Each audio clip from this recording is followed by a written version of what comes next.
Hey everyone, welcome to our team training. Tonight is going to be a fun one because we have a bunch of people chiming in. Our top leaders on Team Nailed It who were able to go to the Color Street Leader Summit for 2020. That was for senior directors and above.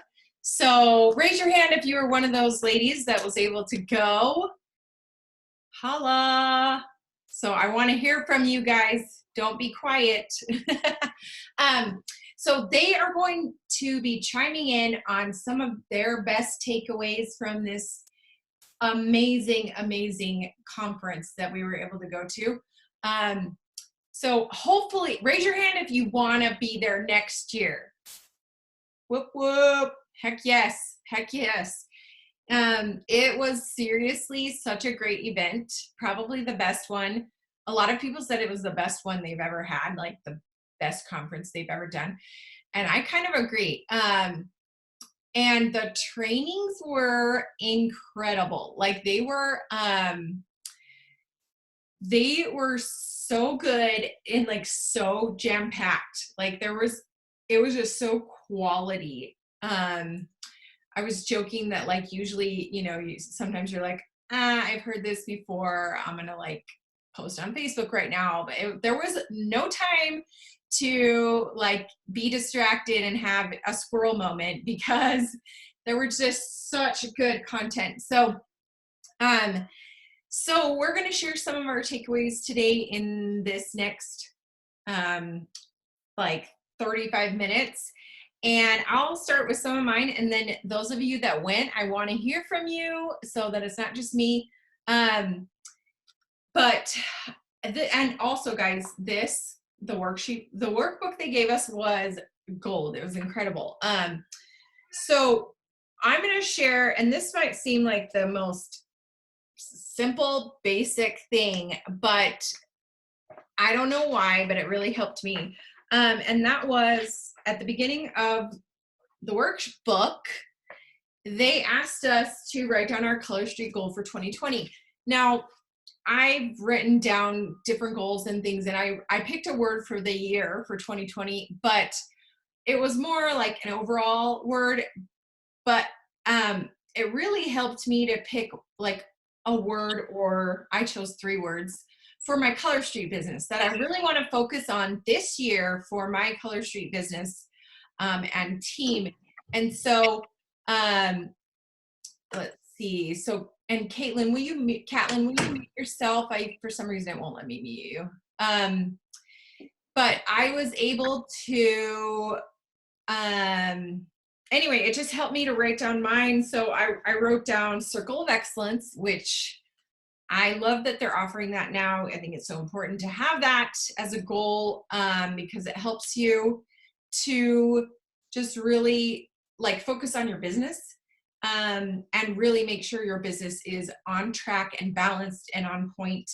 And then my other word was connections and coaching. And they talked a lot about coaching. And I don't think coaching is just, I think coaching, you don't have to have a big old team to offer coaching. Honestly, even if you have one person under you, I think coaching is really, really important.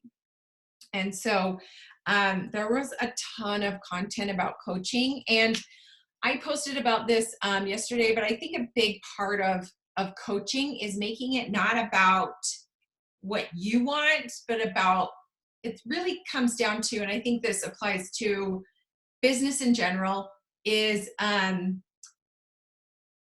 trying to focus on the goals of your team and not necessarily your goals. And I talked about this in just my post on Instagram, that when we make the focus on adding value and on others, then that's when your business truly grows. That's when you are fulfilled. It's just such a better approach. And so, that was kind of reiterated at this conference. So those were some of so I was excited to get back into offering more coaching for my enrollees.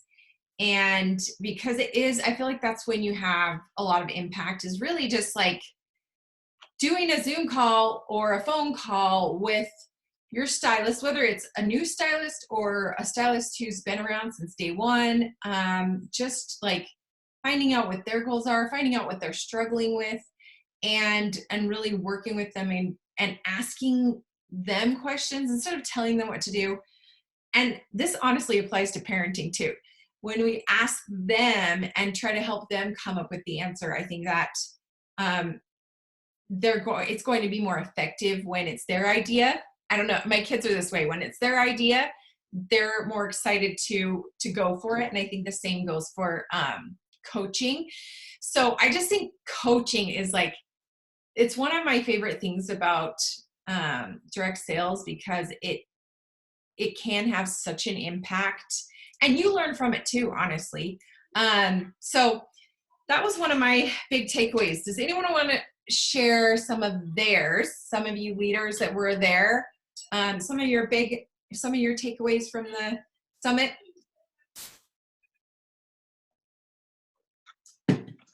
Hey, is anyone else talking? If not, I can go for it, girl. Takeaway. Hey, okay. Hi. So I am really excited to share this because it's already been super successful, not only for me, but one of my team members who was in the car with me on the way home. And the wording that you use when you're talking to potential recruits, because sometimes, I don't know, maybe everyone else on this call is super comfortable recruiting and it's like the most natural thing in the world, but that's not me. So you're not alone, girl. having some specific phrases and literally just having them written down where you've thought them through and realize that, yes, this is exactly what I mean to say and I can't get tongue-tied. Having those specific phrases written down and then using them as you're going through the conversations. And so the couple that I used the day of the conference that I learned them included asking them, once you've gotten through like the questions, what questions do you have for me, and answer all their questions and get through the hesitation, and actually just asking them, straight out, if you joined me today, what goals would you have for your business? Because it gets them past like, do I want to, and on to, if I did, what could I achieve with this? And it's almost that same thing with the coaching, where you let them come up with their own strategies, letting them verbalize what joining this business would mean to them, helps them get past that yes, no, and on to the yes, and then. Yeah. And then I honestly don't remember who it was. Maybe it was Julie Cruz mentioned in the training, but the other thing that she uses as almost kind of a close to the conversation is, all right, so are you ready to sign up today so you can get your first paycheck this Thursday? And I was like, ooh, that's bold. Oh, it feels too bold for me. But I said it, and now I've got someone signing up on payday. So it worked really, really well. So I had immediate success with it. I'll tell you, I don't think that Candace is on this call, so I'll share her story instead, stealing it. But she was in the car with me on the way home, and one of the other main takeaways from the recruiting perspective was to always ask your party hostesses before the party starts if they've ever considered the business, and take it from the perspective of, because if you've ever considered the business, let's move this conversation in a different direction. And so she reached out to 2 hostesses who are getting ready to start parties this week and had someone sign up in the car on the way home. So yeah, so it was really great for my team as far as just the recruiting aspect of that. So really just those 2 phrases for me were really important. We're asking them up front, if you were to join today, what would your goals for this business be? And then once you have that, so are you ready to get started so we can get your first paycheck on Thursday? We're 2 like really solid, succinct ways to get them on board and past any hurdles.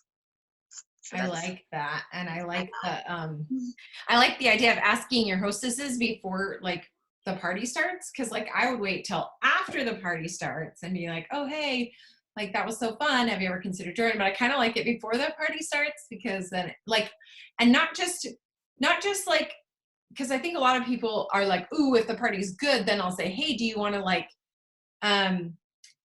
to flip this party? And let's make it your party as a stylist, but making it kind of part of a system that you do with every single hostess. I Mhm. love that.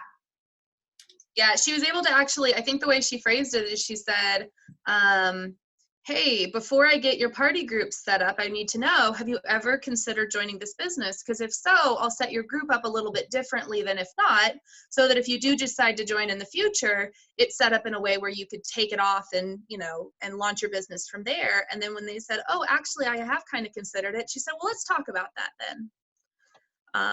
And it led to that recruiting conversation that wouldn't have happened, and ended up joining immediately. So it's a really easy way to ask, because all you're saying is, hey, should I set your group up one way or the other? And if they say, maybe in the future, well, then you can have the conversation right then. I like that. And you know what is so important about just asking is because sometimes they'll be like, no, like their knee jerk reaction will be like, no way. Like I will never, that's never Yep. me. But sometimes you're just planting a seed that they might be like, well, maybe, you know what I mean? Like it might just asking that question sometimes makes them like makes the wheels start to spin, and like maybe a week, a month, a year later, they're like, actually, I do want to do this, Yeah. So I think asking is so important, even though it's scary. And that approach is not that, it's not too aggressive or anything. It's just like, okay, so do you want me to set it up like this or this? I like that so much. Thanks for sharing. Yeah. Anyone else?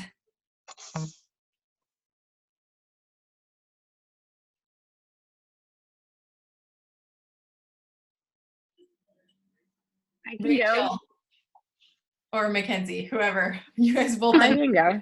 Okay. Oh, sorry. Okay. I was just gonna talk about, like, it was one of the last things that was talked about, and at first I kind of had like a bad attitude when I saw, which is ironic because it was about the trailblazer attitude. But I had a bad attitude because the whole thing was like themed, trailblazers. So I was like, okay, where is this gonna go? Like I thought maybe it was gonna be really cheesy, but it ended up being like super awesome. It really was. That um, part was so good. it was so good. So some of my biggest takeaways were so it was Melissa that was speaking, and she was just talking about like different ways to have an act, like your attitude, and make your attitude be a positive attitude.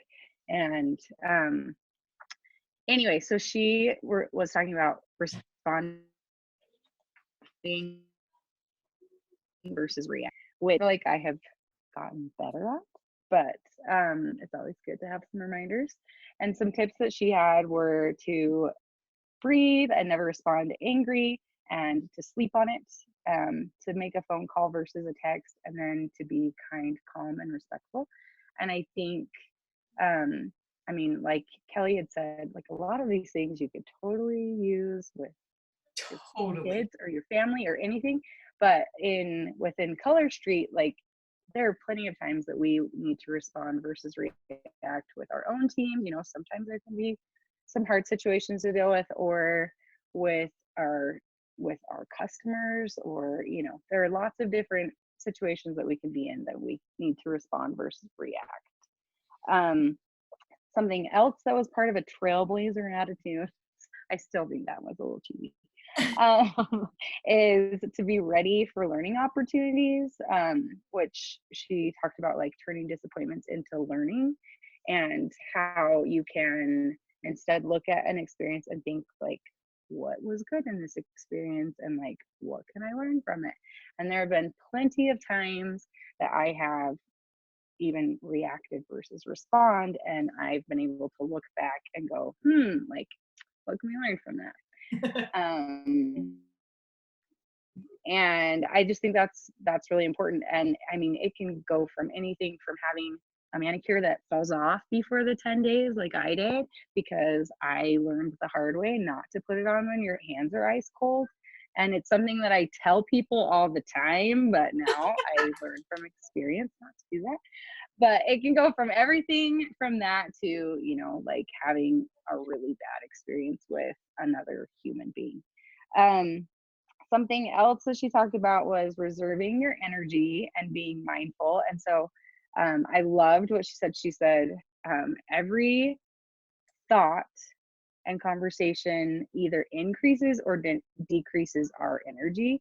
And so, like, if you want to be a leader in any sense, but in this company especially, you cannot be the type of person that brings people's energy down, because leaders only bring people's energy up. And that includes, like, we can't gossip. And as leaders, like, we are the culture of our own individual teams, and that makes up the culture of Color Street. So anyway, I really liked that. And then another point that she had that I loved the most was talking about radiating positivity. And that is like, I have another job that's I have a blog on the side. Well, on the side, it was like my full-time job, but something that I've always strived to do through it is to radiate positivity, because the internet is so full of crap. And she listed all of these things, and it was like, I don't think it was, I had never considered bringing that same positive, like, radiating positivity into my Color Street business as well. And I'm like, oh my gosh, of course it should. And it should totally bleed into that. So she talked about, like, creating a joy list. So there are going to be days, obviously, like, I feel like I'm a very positive person, but there are going to be plenty of days that, like, are just going to be crappy. And maybe I just don't have a trailblazer attitude and I'm in a bad mood or something. But if you have a joy list that you can turn to that tells you, like, these are the things that I know that I can do to make myself feel better, then you can go to those. So she made, like, a list and said, you know, music can be one of those things, or exercise could be one of those things, helping someone, random acts of kindness, read something uplifting, having gratitude, or call a positive friend, which I love that she said positive friend, not a friend that will just listen to you vent and then will vent on top of that. It needs to be a positive friend. But anyway, I loved that. And I feel like if we do have, we can call it something besides trailblazer attitude. If we do have a good attitude, then people are drawn to that, and they are drawn to positivity. And no matter how many Color Street stylists there are out there, they're going to come to the one, you know, they're drawn to light. They're going to come to someone who radiates that light. And whether that be they'll come to you as a customer, or come to you because they want to be a stylist and they want to be on a team that exudes that light. So that was, like, the main takeaway that I got. So good. Yeah, your vibe attracts your tribe for sure. And we want to attract positive people, right? So we have to be that light and be that positivity as well. And there's some really great comments here. Danica said, it's changing your attitude from things happen to me versus things happen for me, which is, I love that. And then Laura said, love the joy list thing. My therapist actually has me working on that as well. So it rang true. She calls it my toolbox, but same idea. So, yeah, because when you have a good vibrations, you know, then you're able to put out better work and put out better energy. So if you're not in that place, which is okay, because we all have our moments, right? To, like, take a break and do those things from joy list to get back to that place and have a better, like, vibration and better attitude. And Melissa is, like, such a great example of that. I mean, that woman deals with 60,000 women, and we all know that women are dramatic, and she handles them. I have seen her handle so many people in such a professional and positive way. And so she's just a great example of that. So I love that. Any other thoughts? Thanks, Mackenzie. I'm hoping to hop off soon. So I wanted to say a couple things, especially kind of to follow up Mackenzie's thoughts, which were awesome. Because when I think of joy list or my toolbox, well, you talk about the energy first, right? That you need to keep the energy up. Well, it's really hard to keep the energy of the group up if you inside yourself, your own head is not up. And so you have to focus on yourself first. And she talked about the champagne tower, right? Where you have like your cup has to be full and overflowing in order to fill anyone else's cup. Like we've all heard that analogy. Yes. So when you talk about the joy list, these are things that help you get your energy up. And so for one person, it might be reading a good book, but for someone else, it's just distracting them with music, like maybe drowning out negative thoughts by having something to dance to, or just like, and identifying what those things are so that when your energy is down and you don't have the energy to even come up with things like that, that you already know what those things are so that you don't have to think about it. That's a good point. Backing up to like Melanie Lewis, we had four people talk about coaching, I think.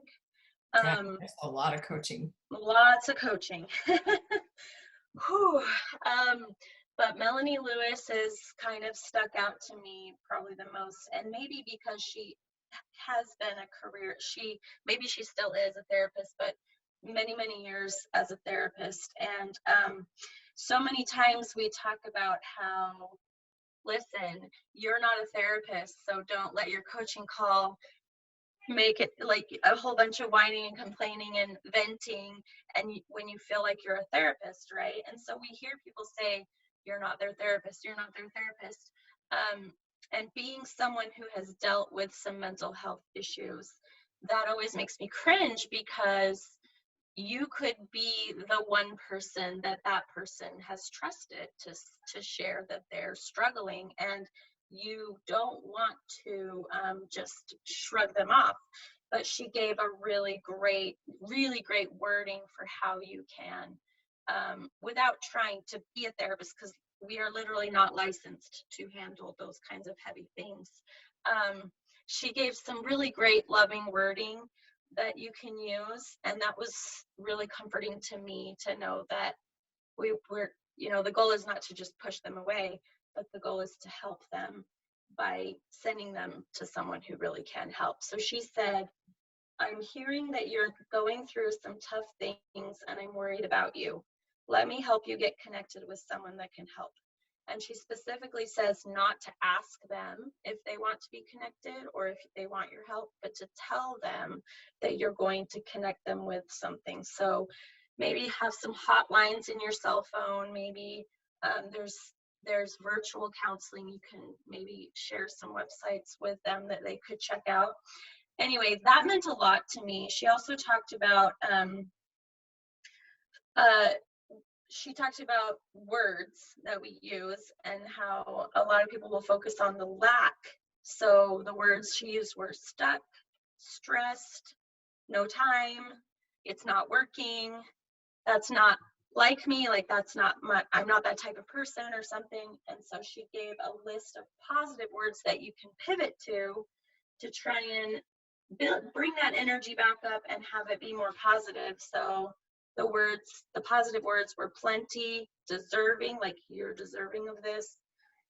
You have choices, being open, learning, win-win,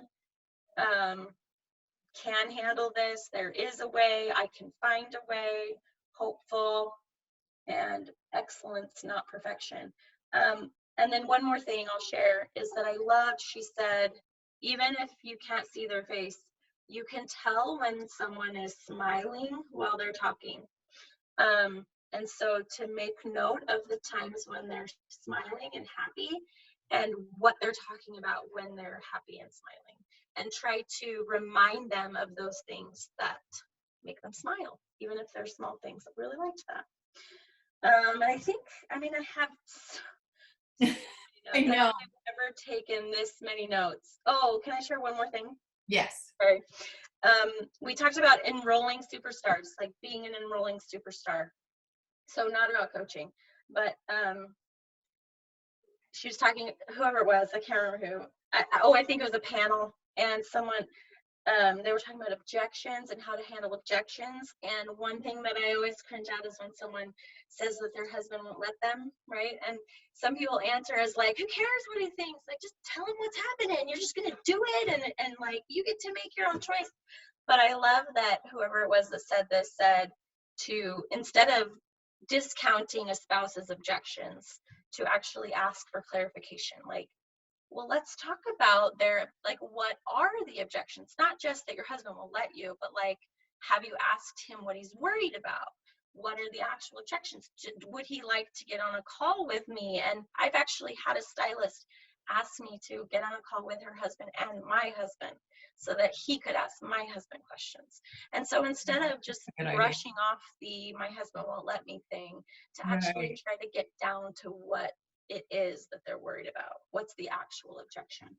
And help promote fostering a healthy marital relationship, because that they will need that Yeah. going forward. Yeah. So that's it. I'm done. Ooh, I like that. I like all that. Yeah, so good. Okay, anyone else want to share? Rachel, were you gonna chime in? Yes. Can you see Rachel me? Rachel was on the panel. For like 5 minutes. She was in the top 6 for recruiting, and so she was on the panel. So y'all need to feel special that she's right here talking to us. Can you hear me? Yes, I can. Okay, cool. Yeah, well, I was the one that walked in fashionably late. So I got to talk about like 3 of the 10 things I was supposed to talk about. But I would say the first thing that I appreciated was this whole personality characteristic or personality type. And this is the reason that like I just like held back, because usually I'm always the very first person to like want to share, and I'm always like, just, I don't know, it made me realize that as a socializer, like I am like 100% socializer.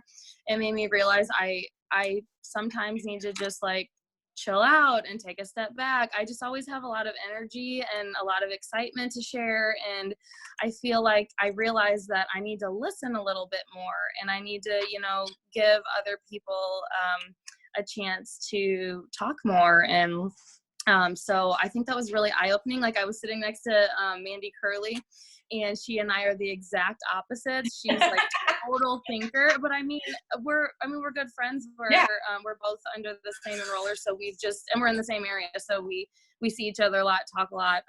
So it was just funny. As soon as she saw socializer, she wrote Rachel L above it, and so I was like, yeah, I get it. So that was really eye-opening. So I appreciated that. And then I'm going to clarify just for everyone's like, what the heck? Oh yeah. So there were 4 different types of personalities, and I'd never heard about this particular personality test. And so they talked about these 4 different types. There was socializer, and they are generally like talkers and spontaneous, and they don't like to be alone, and they jump quickly from one activity to the other. And then there's directors, and it's funny because as soon as I heard socializer, I thought of my cousin Erin. I was like, oh, that's 100% Erin. And then the director style is they have decisive actions. They like control. They dislike inaction. They prefer freedom when managing. They're cool, independent, and competitive. Low tolerance for feelings, attitudes, and advice. They work quickly and impressively alone. Anyway, that one I was laughing, so I'm like, that is totally me. Like I'm a little bit socializer, but a whole lot of director. And then relator, they're slow at taking action. They're like close personal relationships. They dislike interpersonal conflict. They support and actively listen to others. Anyway, and then thinkers are more cautious. They ask a lot of questions. They prefer task-oriented intellectual work environment. They work slowly and precisely alone. They have good problem-solving skills. So anyway, it's really interesting to find out the different personalities on our team and be like, oh, okay, so that's why, you know, this works well for you. And it was just like eye-opening to find out how I am, and like, okay, that makes sense why, you know, why I do this and why I do that. And it also makes sense why this person does. And it's so eye-opening to be like, okay, now I understand this. I feel like understanding is so important for just working with humans in general. It's like, okay, now I get your personality. And so I understand why you do this and this. And so great. Sorry to interrupt. I just wanted to clarify. No, that I'm glad that you did. I forgot that not everybody saw that yet. But and it was funny too, because I was sitting next to Heather Lauderdale, who's one of my senior directors, and she's like part socializer, part director. So it makes sense why we work so well together, because she and I both have like high energy, but she like is more of the like organizer and like a little bit calmer. And I don't know, it just was really funny when we were chatting about it. And then I also immediately, as soon as I heard socializer, I looked over at Erin and I was like, this is us. But anyway, so yeah, I appreciated the personality thing. I'm going to have a lot of my girls look at that and tell me what they think that they are, so I can have a better understanding of them. Yeah. But are you going to move on? Because before you move on, I want to. Oh yeah. Okay. I was going to move on to coaching. So if you have something else. Before you do, it was really fun because I ended up staying till Monday. And so Sunday night we had a spontaneous pizza party with random leaders on our team. And so I said, everybody go around and tell me what your personality style is. And at the end I was like, guys, look at this. Like there's a whole room full of different personality styles, but we are all here. Like we're all successful leaders. And so it just goes to show that like, there's no one perfect way. There's no one perfect personality. Like, but it was really great to just understand where everyone's coming from, and that is kind of helpful in helping your team. And so anyway, it was sure. cool to see that you know we were all different, but we were all succeeding. For sure. So then the other thing I was going to say, and I'm like totally mortified to say this, but because I mean, clearly I've had a successful growing team. But when it comes to coaching calls, I've never had a formal system for this. And there are a lot of my enrollees that I've never been on the phone with. It's all like, I'm queen of sending voice clips and communicating through Messenger, because I like to make our algorithm boost so they always are seeing my stuff and getting ideas and whatnot. But it was really humbling to see that, wow, like I have a lot that I could really do to improve my relationships with my teammates. But really at the same time, kind of embarrassing, like, whoa, there's a lot more that I should be doing. So I appreciated that, but then I also appreciated that there's so many details in this book. So I'm not intimidated at all about, starting to offer coaching calls. So I think that the details are here so that leaders aren't just like, okay, well, what do I talk about? It walks you through like exactly what to do. And I loved the idea about, because one thing for me that I really value is my time. I work full time as a teacher. I'm in grad school, and then I have a team of over 200. So me like trying to make these happen with people who aren't gonna like be invested really bothers me. And I loved whoever said have her call you, because that is huge. Me too. Yes, and maybe that was you. I don't even remember who said that, but if they're going to call me and invest their time and, do the stuff beforehand to give me what I need, then I know they're invested, and I am 100% willing to give my time if they're going to be invested in it. Yeah, totally. I loved that too. Okay. We have like 5 minutes left, so I want to get a couple more takeaways or one more. Anyone else want to chime in? Any other leaders that were there? I have something really quick. It's not even like a big thing. Here, girl. I think it kind of piggybacks off of what she said about just getting to know your team more. But somebody, and I don't remember who it was, but I wrote it down really big in my book, is that our compensation plan is paying us to support and serve our teammates. And I think some of us get so caught up in trying to do everything that the people that are like lower levels on our team, we don't really get to know them or connect with them like we should. So that's going to be my biggest thing that I take away, is really getting to know them. So we've already started like a poll for coaching calls and a schedule for coaching calls, because just like Rachel said, there are plenty of people on my team that I've never spoken to one-on-one. So I like that. I think yeah, the connections are the heart of our business. We say that all the time, but once you get to a certain point, it's like, how do I connect with 200 people? How do I stay relevant to all these people and not just be like, oh, she's the executive director, we don't hear from her. Mm-hmm. So that's my big goal, is to get to know my team more. I like that. And Mackenzie just wrote in the comments, she said, something that I also loved was that someone said, we don't need to wait to get to a certain rank before doing coaching. Start coaching immediately. So that was, so you don't have to wait. You might as well start now and practice now. And as your team grows, you'll be even better at it, right? Hey, Kelly, one thing. Sorry, just real quick, Hillary. I want to just chime in too. If you're getting overwhelmed at the time, the time that it will take to do one-on-one calls, you can also consider doing like small group coaching. So maybe like 3 to 5 girls. So that's something that I do. And I think it works. I do for my enrollees, and I think it works well because not only are they hearing from me, but they're also finding out that they're not alone on this journey, and that they all kind of have similar struggles, and they tend to help each other out with their problems. Okay, 2 minutes left. Hillary, take it away, girl. Okay, I just wanted to mention that finding out what your individual teammates' why is, that I took that to heart, that, it doesn't matter what I need or what I want. If I can help them achieve their why, then I am being a good coach and leader. And, it's about asking them questions and then listening and, piquing their curiosity of the business and then figuring out how you can set goals to achieve their why.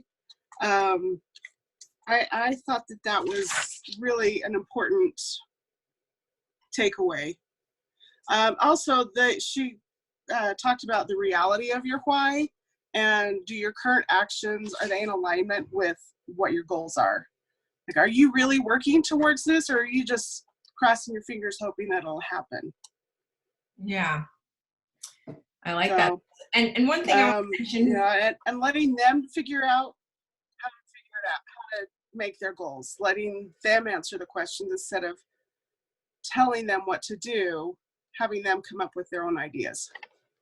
Yes, totally. And we're going to end on that note, because I think sometimes it can be scary, intimidating to do a coaching call or whatever. But the great thing is you don't do most of the talking. They do. You ask the questions and you help them come to the conclusion. So it's really just getting them talking, and most people kind of talk through the problem and just need to talk it out. So anyway, we had such an amazing time. We are out of time, but thanks all you leaders for hopping on. It was so good to see you at the summit, and I hope the rest of you will be there next year.